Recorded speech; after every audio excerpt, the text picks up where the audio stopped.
En los últimos años se han desarrollado distintas medidas de protección en consonancia con esta mayor sensibilidad patrimonial respecto a los restos de la guerra civil. Se ha creado legislación y planes de gestión que protegen los restos de la guerra, se han catalogado los restos de infraestructura de la guerra civil, fortificaciones, trincheras, etcétera. Se ha controlado, se ha prohibido el uso de detectores de metales en comunidades autónomas como Castilla-La Mancha o Andalucía, no en relación con la guerra civil en concreto, sino como una medida para proteger el patrimonio en general. Se han realizado algunas campañas de sensibilización y en algunos casos se ha colaborado con detectoristas. Lo pongo entre interrogantes porque tengo mis dudas de la efectividad de esta colaboración. Ejemplos de la legislación y planes de gestión, pues es el caso del que ha desarrollado la Comunidad de Madrid desde el año 2015. Todos los restos de la guerra civil en este momento están protegidos por ley, con lo cual no se pueden tocar sin una autorización previa de la Dirección General de Patrimonio Histórico de la Comunidad. Se han excavado algunos de los fortines, se han musealizado, se han hecho rutas.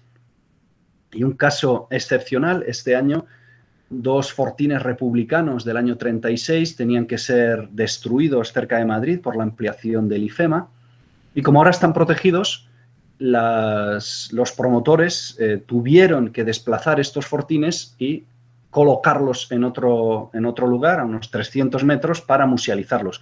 Esto habría sido impensable hace 15 años, ¿no? Hace 15 años el director general de Patrimonio de la Comunidad de Madrid decía que por encima de su cadáver se iba a declarar patrimonio algo relacionado con la guerra. Y ahora el mismo gobierno del PP pues, ha considerado necesario que se protejan estos restos, ¿no? Es decir, es evidente que hay un cambio de sensibilidad generalizado en toda la sociedad española, más allá de ideologías. También se han publicado libros, manuales relacionados con la gestión de este patrimonio. Y os decía que la colaboración con detectoristas, yo lo ponía entre interrogantes. En algunos sitios se está colaborando de forma bastante exitosa, en el caso del País Vasco, por ejemplo, donde han colaborado en la búsqueda de cuerpos de soldados caídos en la guerra civil y en distintos proyectos. Mi experiencia no es tan satisfactoria. Yo he colaborado con detectoristas en varias ocasiones y el problema es que, en mi experiencia personal, el hecho de colaborar con arqueólogos no les ha hecho cambiar su perspectiva, su cosmovisión. Ellos no entienden que detectar y destruir campos de batalla sea ningún problema, y lo van a seguir haciendo independientemente de que hayan sido aleccionados por los arqueólogos respecto a lo que significa esa pérdida de información histórica. Y de hecho en algún caso pues hemos tenido conflictos por este choque de pareceres, de sensibilidades. Sí he tenido alguna experiencia positiva con detectoristas, pero normalmente, en mi opinión, la mejor manera de colaborar con detectoristas es colaborar con detectoristas que han decidido dejar de serlo, ¿no? Que tienen toda la experiencia acumulada de haber detectado durante mucho tiempo, pero que por el motivo que sea, no necesariamente por sensibilización patrimonial, han decidido dejarlo. Y en este caso, pues es mejor porque, por un lado, puedes beneficiarte de todo su conocimiento y, por otro lado, sabes que ellos no van a seguir destruyendo el patrimonio arqueológico, ni van a utilizar el conocimiento que puedan adquirir por su colaboración con los arqueólogos en seguir expoliando o expoliar otras zonas. Los detectoristas, en algunos casos, realmente hacen un trabajo excepcional. En este caso, en la diapositiva, lo que podéis ver es una prospección que realizamos en la Casa de Campo con uno de estos detectoristas retirados, y podéis ver la diferencia entre la zona que detectó el detectorista retirado y la que detectamos nosotros. La zona más sistemática, la que está pegada a la trinchera, es la que hizo él, y esa zona que podéis ver un poco más abajo es la que detectamos nosotros, ¿no? Es evidente que él pues tiene un oído, ¿no?, que es lo que hace falta con el detector, mucho más fino, sabe discriminar mejor, descubre cosas que los demás no descubrimos. Es evidente que si fuera posible colaborar con ellos es lo mejor. A mí me parece complicado.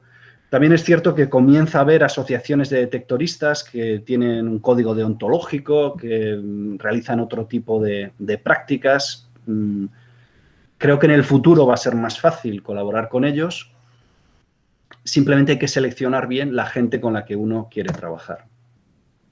Por otro lado, nos enfrentamos continuamente a la banalización del detectorismo ilegal en los medios. Parece que es una broma, ¿no? Que no hay ningún problema, te puedes ir con un detector de metales a destruir yacimientos, no necesariamente la guerra civil, que eso todavía se podría entender, que a la gente le parezca pintoresco, sino que en los medios siguen saliendo noticias sobre detectoristas que están detectando sobre yacimientos arqueológicos más antiguos, romanos o medievales, y lo presentan como algo anecdótico, incluso en algunos ejemplos como algo loable, ¿no? Y el problema es que muchas veces están detectando cosas que además son peligrosas, ¿no? Como granadas o artefactos explosivos. Concluyo ya, por lo tanto, ¿cómo evitar este continuo expolio de restos de la guerra civil? Pues es complicado como evitar el expolio en general de restos arqueológicos, que sigue siendo un problema muy grave en distintas zonas de España.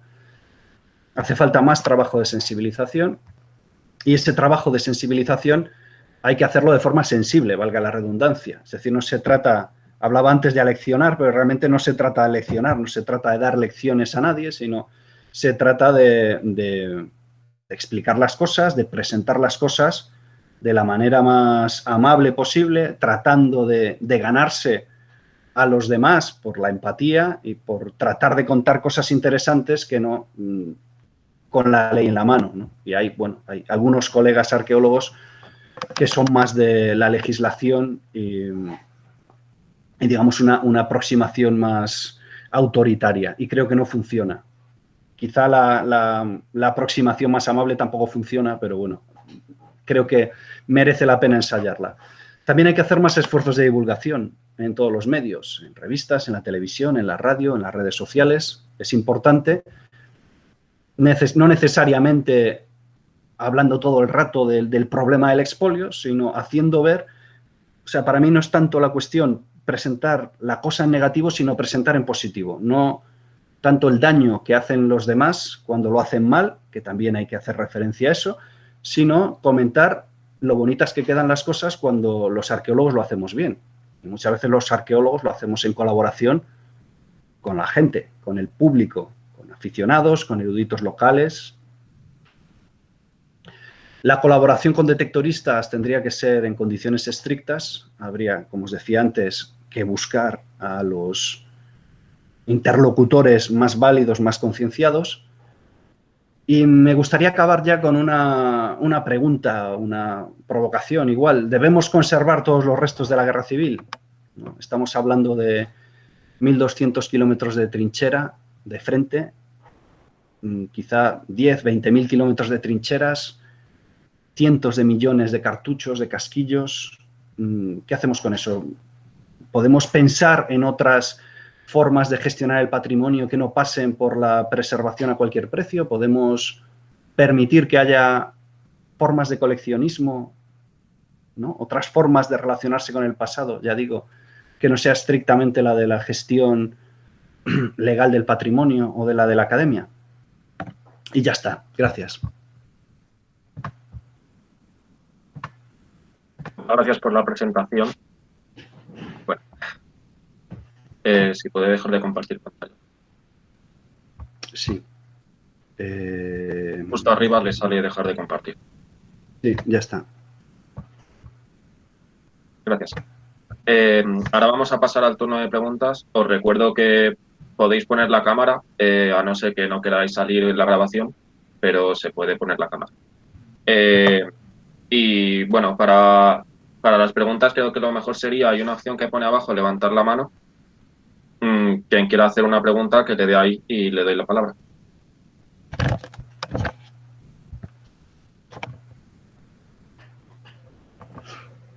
Si veis que no lo veo, me avisáis. Y vale, dime, Cibran. Bueno, lo primero que creo que se me escucha bien, decídmelo, porfa. Lo primero, muchas gracias por la presentación. La verdad es que podría pasarte horas escuchando porque es un tema increíble, la verdad. Y tuve la suerte de poder leer el libro que vais a sacar en colaboración con Asociación Némesis y esta gente del Expoliar se va a acabar. Y en referencia al último que hablaste de las experiencias con detectoristas, sé que hay un capítulo.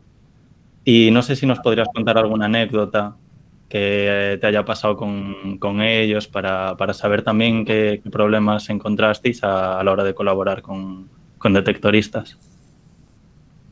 Sí, bueno,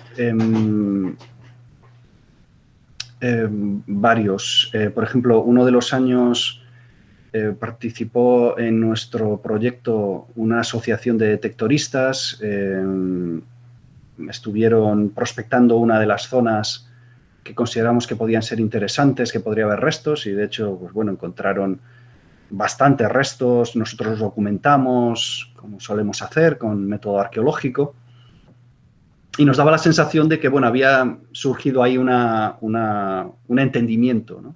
Al año siguiente, cuando volvimos a trabajar en la zona, descubrimos que varios de estos detectoristas que habían colaborado con nosotros habían acudido a las mismas zonas donde nosotros estábamos trabajando y habían ido con el detector de metales y habían, pues, detectado en algunos de los sitios.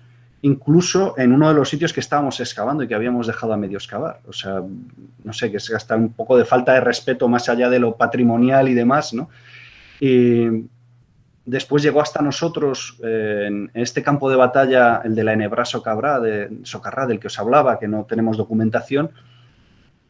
Ahí encontramos restos de soldados caídos y sabemos que ahí los detectoristas encontraron una insignia del cuerpo de ingenieros que sería muy importante para nosotros saber dónde apareció, qué tipo de insignia, y no se volvió a saber de ella. Pues es muy decepcionante, claro, este tipo de experiencias, ¿no? ¿Alguna pregunta más? Sí, Nagore. Lo primero, me ha parecido súper interesante y muchas gracias por esta exposición que nos has brindado. Y quería preguntarte, así como experiencias negativas que acabas de comentar que sí que has tenido con los detectoristas, también qué otras estrategias sí te han funcionado cuando has trabajado con ellos. Y otra pregunta también relacionada un poco, no tanto con el expolio, sino con cómo ha sido un poco esta relación entre las comunidades donde has llevado a cabo excavaciones y los yacimientos que estabas excavando. Si ha habido interés por participar, si no, si ha habido indiferencia, un poco, bueno, tu experiencia. Y nada, muchas gracias. Gracias. Realmente la experiencia más positiva es con este detectorista retirado, que, bueno, evidentemente él tenía ya una sensibilidad antes, ¿no? Hay que tener en cuenta, que no lo he mencionado realmente, pero hay que tener en cuenta también el perfil social de muchos de estos detectores, ¿no? La inmensa mayoría son hombres muy fascinados por el mundo militar, con una ideología muchas veces pues muy específica, ¿no? Es decir, no son una diversidad de actores, ¿no? Es un tipo de gente muy particular y es un tipo de gente que muchas veces pues, no valora mucho el patrimonio en general o la historia en general o el conocimiento experto en general, ¿no? Lo cual ya en sí mismo supone un problema. En este caso sí que estábamos hablando de una persona que era una persona sensible, con intereses culturales, ¿no? Y eso siempre ayuda, independientemente de que en ese momento no considerase que los restos arqueológicos de la Guerra Civil sean patrimoniales o no, pero sí tenía esa sensibilidad en general hacia el mundo de la cultura. Y bueno, el caso es que él decidió abandonar el detector y desde entonces es parte de mi equipo de investigación. Quiero decir, para mí es uno más, ¿no? Y ha colaborado ya, digamos, en nómina en mis proyectos. Realmente es una experiencia muy positiva, ¿no? ¿Puede funcionar esa experiencia con gente que no haya abandonado el detector? Probablemente sí. Lo que pasa es que, ya digo, tiene que ser un tipo de detectorista muy especial, con un perfil muy especial. Y creo que tienen que tener esa sensibilidad hacia la cultura, ¿no? Hacia el patrimonio. Y creo que también es necesario un respeto hacia el trabajo de los profesionales y de los académicos. Igual que yo respeto enormemente a los eruditos locales, respeto enormemente a los detectoristas. Creo que muchos de ellos tienen una habilidad extraordinaria y que requiere tiempo adquirir. Y me gustaría que ellos me respetaran también en lo que yo sé hacer, ¿no? Creo que nos complementamos bien y ese respeto no siempre se da. En este caso se dio y creo que se puede seguir dando en otros casos, ¿no? Y la siguiente, la relación con las comunidades. Donde he desarrollado un trabajo más prolongado ha sido en esta zona de Guadalajara, y es una zona muy peculiar porque es una comunidad, como pasa en la mayor parte de lo que ahora se llama la España vacía, es una comunidad muy envejecida y realmente ahí hay un auténtico choque cultural más que generacional. Es gente que viene de un extracto pues, de gente de trabajar el campo con una mentalidad tradicional, una mentalidad conservadora también, y evidentemente no entienden lo de la arqueología de la guerra civil, que me parece perfectamente lícito y comprensible. De hecho, me sorprendería que entendieran un señor de 85 años que pueda entender la arqueología de la guerra civil, ¿no? En ese contexto, por lo menos. Entonces, pues, interés por lo que nosotros hacemos es curiosidad, quizá. Las relaciones fueron entrañables también, ¿no? En muchos sentidos, pero no se puede hablar de colaboración como se da en otros casos, ¿no? Que puedes hablar de proyectos de arqueología comunitaria donde intervienen más los actores sociales. Aquí realmente pues no en ese sentido, ¿no? Sí que es verdad que había 2 o 3 personas más jóvenes con las cuales sí que colaboramos mucho y fueron esenciales en el proyecto, ¿no? Pero a decir verdad, con franqueza, éramos una especie de marcianos que habíamos aterrizado en aquel pueblo, ¿no?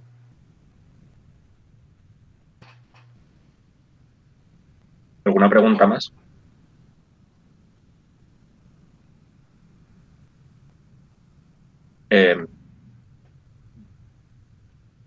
Vale, dime, Ciudad. Yo ya que estoy aprovecho, ya que tenemos la oportunidad.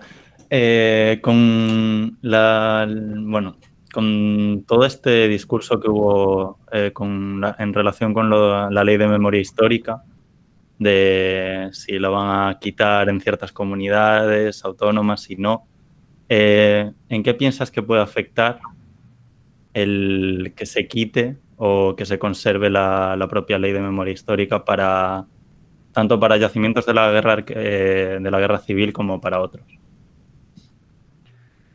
En realidad yo creo que la patrimonialización de la guerra civil es algo que ya no tiene vuelta atrás.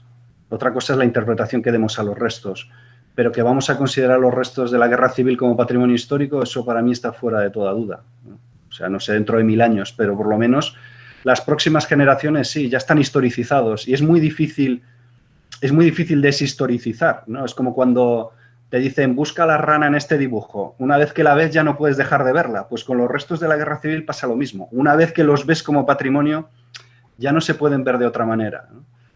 El que cambien las leyes de memoria histórica, que desaparezcan, que triunfe un gobierno incluso de ultraderecha, da igual, los restos de la guerra civil van a seguir viéndose como restos históricos. Y además, según vaya pasando el tiempo, más históricos nos van a parecer, claro, ¿no? Porque, entre otras cosas, porque nos van a parecer más extraños y este elemento de alienación también es importante de distancia, ¿no? Para construir esa conciencia histórica.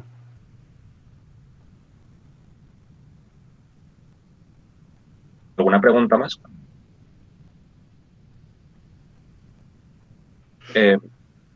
Bueno, yo quería responder a la... Dime, Nagore. No, que, o sea, tal y como lo has planteado, he creído entender que crees que progresivamente también estos restos van a estar cada vez más despolitizados, porque ahora mismo realmente lo están, ¿no? Solo hay que ver cómo sí que es cierto que progresivamente no, porque se tiende como a considerar patrimonio todo, como tú estabas diciendo, pero sí que hay unas memorias que están más recordadas que otras, ¿no? Que es lógico y evidente porque hay una necesidad de memoria que en su momento no hubo y que ahora sí hay. ¿Realmente va a llegar un punto en el que esto se despolitice? Y también otra pregunta, que es ya no solo la despolitización como tal, sino que si esta despolitización se genera, ¿no vamos a estar también olvidando un poco que esa memoria fue olvidada? No sé si me he explicado porque la verdad es que creo que he hecho un poco por ahí. Sí, la idea de que el patrimonio de la guerra civil se puede despolitizar a través de la historización es precisamente lo que está detrás de la patrimonialización de los restos de la guerra civil en el caso de la Comunidad de Madrid, por ejemplo, ¿no? La idea es, y es explícita, quiero decir, no es mi interpretación, los restos de la guerra civil son restos históricos y tenemos que valorarlos como tales, ¿no? Y no hay que pensarlos en clave política, en clave partidista más bien, sino en clave histórica. Esto en sí mismo, evidentemente, es una forma de politizar los restos, claro, porque igual que la memoria es una forma de politizar, la desmemoria es otra forma de politizar, ¿no? El olvidar cosas, recordar y olvidar son actos políticos en ambos casos. ¿Y cuánto tiempo puede tardar esto en despolitizarse? Solemos tender a percibir la historia o el paso de tiempo, ¿no? Esto de que el tiempo todo lo cura, de una forma lineal. Es decir, si pasa mucho tiempo nos vamos a olvidar de la guerra civil. Pues depende. Mientras las cuestiones que están detrás de la guerra civil las sigamos sintiendo como contemporáneas, da igual que pasen 20 años, 100 años o 1000 años, ¿no? Mientras los judíos consideraron que su hogar era Israel y que habían sufrido el éxodo y que tenían que volver a Israel, la cuestión del exilio siguió siendo importante y pasaron 1950 años y seguían teniendo Israel en la cabeza, ¿no? Los pueblos indígenas en América siguen teniendo presente el pasado de la conquista española o del colonialismo, es decir, no hay que pensar el pasado en forma lineal, ¿no? Habría que pensarlo más bien de forma topológica, es decir, el presente y el pasado se pueden pegar de distintas maneras. Entonces, para la gente que esté pensando, bueno, en 10 o 15 años ya, o cuando haya 100 años, se hagan 100 años del fin de la guerra civil, que tampoco falta tanto, ya se acabó el problema. Pues no. Y lo vemos ahora, muchos de los temas que son candentes en España, que tienen que ver con la identidad nacional, por ejemplo, con la religión o el laicismo, que tienen que ver con cuestiones sociales, no son tan distintas de las que se planteaban en la guerra civil, solo que ahora no nos matamos, no somos tan radicales en la forma de expresarlo, generalmente, pero esos temas siguen así, siguen ahí y nos siguen tocando. Entonces, mientras esto suceda, va a ser muy difícil ver los restos de la guerra civil de forma totalmente desapasionada. Y ahora además tenemos el caso el ejemplo de Estados Unidos, ¿no? La guerra civil americana se acabó en 1865 y siguen tirando estatuas y sigue habiendo problemas y sigue muriendo gente en altercados por la guerra civil americana de hace 170 años. O sea que mejor no ser muy optimistas con esto, porque no, las cosas no son tan fáciles. ¿Alguna pregunta más?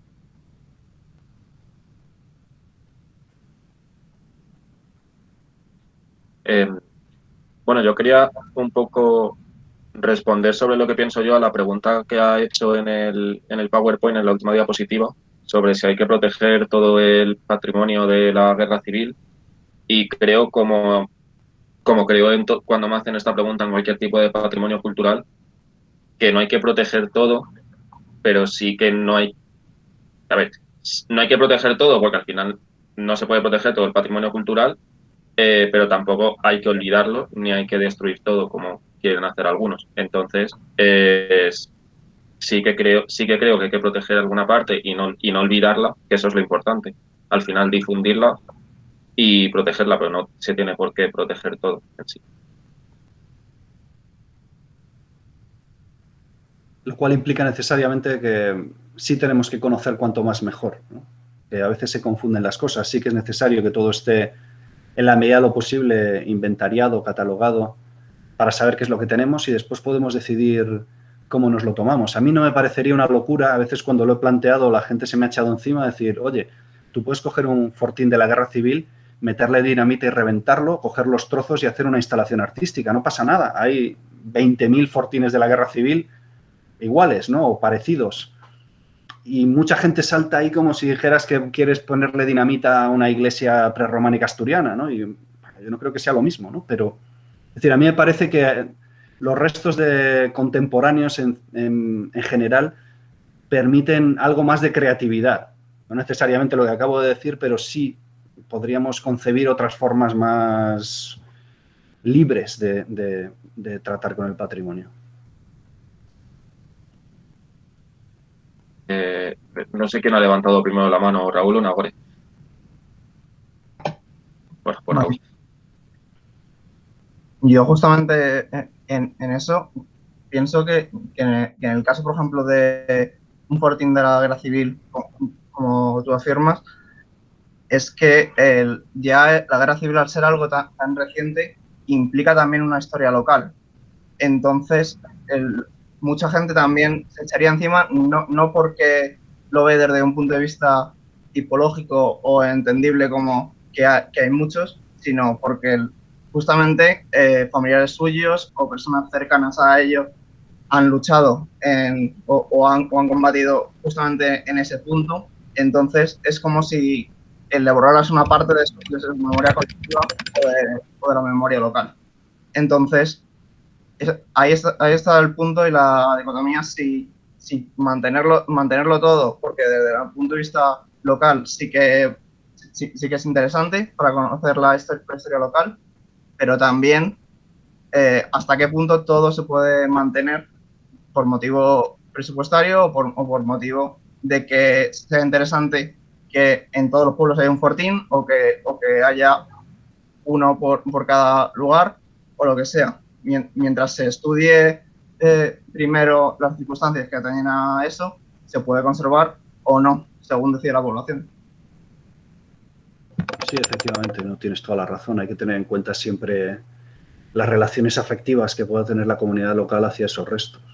Y, por supuesto, los que deberían tener la última palabra, por lo menos respecto a la destrucción, es la gente que convive o que tiene una vinculación emocional con esos restos. Nagore. No, la verdad es que un poco ya lo habéis dicho. Yo soy partidaria, no de destruirlo todo, evidentemente no, pero como este afán por guardar cosas y tener sitios e intentar musealizar sitios que luego a lo mejor ni siquiera son rentables, ¿no? Que eso también es otro de los puntos que muchas veces, por lo menos yo me he formado como arqueóloga y muchas de las veces no pensamos en la rentabilidad de las cosas porque tenemos como el conocimiento, como el gran fin de todo, pero luego hay que traerlo un poco a la vida real, ¿no? Y no se puede estudiar todo ni porque no hay medios económicos, ¿no? Y porque uno necesita comer y del aire no se puede vivir. Pero yo creo que todo pasa también un poco por tú destrúyelo y no hay problema siempre que haya un conocimiento previo, siempre que realmente o adquiramos a nivel general la idea de que igual que tú no se te ocurriría destruir una villa romana para poner una carretera, no hagas lo mismo con restos de la guerra civil, que ahora además no se puede porque ellos son patrimonio, ¿no? Yo creo que pasa un poco por ahí. Pero también es que eso, que estamos guardando muchas cosas. Es que los almacenes de las ciudades grandes donde se hacen excavaciones pues preventivas, urgencias, ya no aguantan tampoco, tienen una capacidad máxima. Que vamos a seguir creando espacios donde almacenar cuando no hay dinero para investigadores que generen resultados sobre eso que estamos guardando, ¿no? Entonces, es como volver a ese punto coleccionista donde el objeto tiene más valor por sí mismo de objeto que por lo que el conocimiento que pueda generar, ¿no? Que también un poco eso es de formación profesional mía, creo, que soy muy de todo hay que catalogarlo y todo hay que registrarlo porque sí, es de formación profesional, ¿no? Pero yo creo que pasa un poco por ahí, por conocer, sí, pero luego también cribar. Y otra cosa también, y ya me callo que soy muy extensa, también el punto que veo conflictivo es determinar y quién determina sobre todo qué es importante y qué no, qué es significativo y qué no, qué se guarda y qué no. Entonces, ese también es otro punto sobre el que creo que deberíamos reflexionar en general para ver cómo se están llevando a cabo, qué procesos se están llevando a cabo en la toma de esas decisiones que son vitales y que va un poco ligado a lo que comentaba mi compañero Raúl. Y ya, perdonad por la extensión. Ya. De hecho, ese es un tema muy interesante y deberíamos tratar de crear algún tipo de protocolo. Esto nos enfrentamos nosotros continuamente cuando hacemos excavaciones arqueológicas. Yo ahora aquí tengo en mi casa 4 cajas cargadas de basura de la Guerra Civil, que es lo que no hemos seleccionado para depositar en el museo, porque no tiene sentido entregar en el museo toneladas de hierros, de latas oxidadas y trozos de vidrio. Entonces tengo que hacer una segunda criba para llevarlo al contenedor de reciclaje. Pero claro, yo entiendo que puede ser difícil para la sociedad entender que yo les diga, oye, no podéis tocar las latas estas de la trinchera, pero cuando yo las toque lo que voy a hacer es tirarlas al contenedor de reciclaje, ¿no? Sería mucho más fácil si tuviéramos un protocolo que dijera ¿qué hacemos con los restos de la guerra civil? ¿Qué es lo que habría que conservar? ¿Cómo hacemos con lo que no conservamos? Y no lo tenemos. Y no es un problema solo de la guerra civil, lo tienen los colegas que se dedican a arqueología histórica. Mis colegas, por ejemplo, que trabajan en la Primera Guerra Mundial, donde todo es mucho más excesivo, si nosotros encontramos 1000 casquillos, ellos encuentran 100.000, directamente lo tiran todo, salvo cosas muy excepcionales, si se encuentran un fusil o una cosa parecida, lo conservan. El resto se va todo al contenedor de reciclaje. O sea, estaba hablando antes de ese cambio de sensibilidad de la basura al patrimonio, pero no es tan estanco, ¿eh?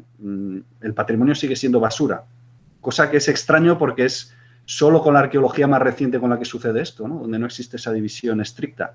Y ahora habría que tratar de crear esos protocolos para sancionar esta falta de división y clarificar un poco qué hacemos. Albert. Sí, hola, buenas.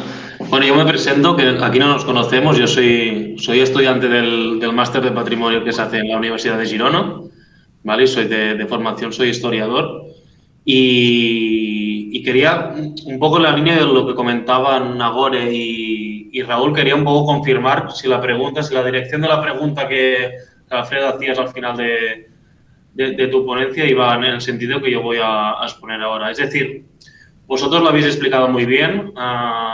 El hecho de formar un protocolo único y coordinar una política de actuación yo creo que es muy difícil. Y hablo ya directamente a nivel local, que es lo que comentaba Raúl. Es decir, muchas veces no sabemos si la comunidad tiene un interés en aquel patrimonio, si es necesario patrimonializar. Y nosotros en clase ahora justamente trabajamos diversas técnicas, ¿no? Por ejemplo, la técnica de lining out, de no enseñar todo, sino que estudiarlo, y quizá la mejor opción sería taparlo. Yo creo que un poco la reflexión que se podría hacer es eso. Es decir, no siempre hay que reconstruir, no siempre hay que invertir y buscar estas inversiones para mostrar todo este patrimonio, y sencillamente a veces es mejor señalizarlo, museizarlo, y que cada 4 años que cambian los políticos y que se hacen nuevas actuaciones, nuevas políticas, pues se siga manteniendo este patrimonio a disposición del público. No sé si es necesario siempre esto, ¿no? El hecho de tener que reconstruir siempre, tener que hacer los máximos esfuerzos, cuando al final quizá es una tarea más fácil. Sencillamente señalizarlo y que todo el mundo pueda disponer de ello. Sí, y eso es algo que no se aplica solo a los contextos más recientes. Yo creo que se ha quedado un poco en la mentalidad colectiva que el tratamiento de los restos arqueológicos pasa por la excavación en extensión y la restauración, que es muy costosa. Y realmente hay muchos restos arqueológicos que son visibles sin necesidad de intervenciones agresivas, ¿no? Y efectivamente igual habría que ir más a esa señalización y a creación de itinerarios, también a utilizar más los recursos virtuales y a evitar los tratamientos más agresivos y más costosos. Justamente de eso, yo tengo una pregunta. Está muy bien, y además que es útil y preventivo la señalización en este caso, pero una vez señalizado, el problema está en lo que planteabas también durante la charla, de cuál es el límite de los detectoristas y también de los nuevos detectoristas que sabiendo ya dónde tienen que ir, van a acudir. Entonces, ese es el problema también del expolio, que no le estamos favoreciendo el expolio, pero también no puede haber guardias en todos los lugares, ni se puede señalizar ni vallar un terreno por muy extenso que sea. Entonces, ¿cómo poner la clave será en hacer normas para que esos detectoristas entiendan, bueno, primero sensibilizar a los detectoristas para que entiendan que no se debe expoliar eso del patrimonio, y segundo poner una normativa que se ajuste a eso, a que una vez señalizado no puedan ir a acudirlo mediante otras medidas que se puedan aplicar. Sí, bueno, en el caso de comunidades que han prohibido directamente el detector de metales, el uso sin licencia, pues es lo más fácil, ¿no? Que ya sabes, en cuanto ves a un señor con un detector de metales por el campo, ya sabes que está cometiendo un acto ilegal, salvo que pueda demostrar que lo necesita por con propósitos profesionales, ¿no? Y realmente, más que vallar el campo, que es imposible, lo que tenemos que hacer es una combinación de sensibilización y SEPRONA, realmente, ¿no? Pues convencer a la gente de que los restos arqueológicos son más interesantes cuando se conservan y se cuentan que cuando se privatizan. Yo insisto mucho en eso. En realidad lo que está haciendo esta gente es privatizar los restos. Es pues, lo que sabemos todos, ¿no? Están robando algo público, que es de todos o algo común. Y por otro lado, pues que haya una sensibilización también por parte de los cuerpos de seguridad, de saber que esto son actividades ilegales y cuando vean a alguien, pues darle el toque. ¿Alguna pregunta más? Nagore.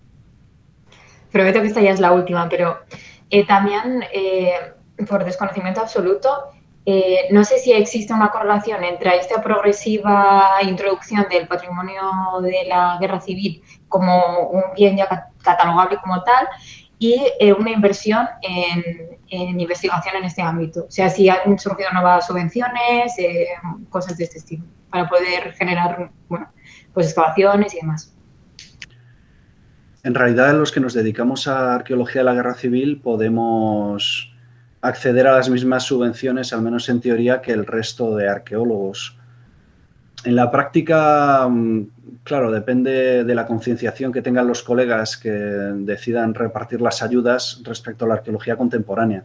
Yo creo que eso es algo que está cambiando y cada vez hay más gente que entiende que esto tiene un interés patrimonial y un interés científico. Pero bueno, en principio no hay ni menos ni más fondos que para otros tipos de arqueología, digo, en teoría, ¿no? Es decir, no hay ningún tipo de limitación. No, sí, mi pregunta iba más por, ya sé que no hay diferencias, iba más por si has notado que en los últimos años se está dando un poco más de dinero a arqueología de guerra civil. Yo tengo compañeros que todavía me dicen, hoy, a día de hoy, que la arqueología de la guerra civil no hace falta siendo arqueólogos. Entonces, pues iba un poco más por esa línea. Bueno, yo creo que sí, que cada vez hay más proyectos de arqueología de la guerra civil y de la posguerra. Hay más gente interesada y que buscan fondos de distintas maneras, desde crowdfunding a financiación local. Hay mucha financiación, bueno, no hay mucha, pero sí hay algo de financiación local, de ayuntamientos o diputaciones, y entiendo que esto es algo que va a crecer. El problema principal para mí es que la mayor parte de gente que se dedica a esto suele ser gente joven, que no tiene una posición firme ni en el mundo profesional ni en la academia, y es complicado que se acabe de estabilizar este tipo de arqueologías. Mientras no haya una representación académica, ¿no? Que la arqueología, puedas tener un profesor de arqueología contemporánea en la universidad, por ejemplo, va a ser complicado que se acabe de asentar, ¿no? Y que se creen unas infraestructuras para la reproducción de esta subdisciplina. ¿Alguna pregunta más? Ibran. Bueno, yo si nadie tiene ninguna pregunta más, era para saber que, ya que estamos hablando también del ámbito académico, en qué estás trabajando ahora mismo, o si vas a sacar algún otro libro, algún artículo interesante que tengas por ahí guardado, cualquier cosilla. Pues de arqueología relacionado con estos temas, lo último que hicimos fue documentar el Pazo de Meirás, la residencia de verano de Franco, y bueno, la verdad es que fue una experiencia increíble. Yo creo que es uno de mis proyectos más interesantes de arqueología de la guerra civil y del franquismo, ¿no? Entrar en la casa de Franco. Y descubrimos una cantidad de cosas increíbles. Lo que pasa es que no os lo puedo contar porque es confidencial. Como están en juicio en este momento, todo lo que diga puede ser utilizado en mi contra y preferiría que mejor no. Pero en algún momento esperamos poder sacar artículos sobre esto, entre otras cosas, desde la perspectiva de la arqueología contemporánea, ¿no? Había mucha documentación, pero el propio espacio del Pazo y los objetos que había en ese Pazo decían muchas cosas de quién era Franco y de quiénes son sus herederos. Pues sí que tiene que ser interesante, la verdad. Así que ya te estaremos esperando para cuando podáis hablar de ello. Bueno, dentro de poco seguramente podréis ver la casa de Franco por dentro. ya lo anunciarán la Secretaría de Estado de Memoria. Por lo menos eso, sí. ¿Alguna pregunta más?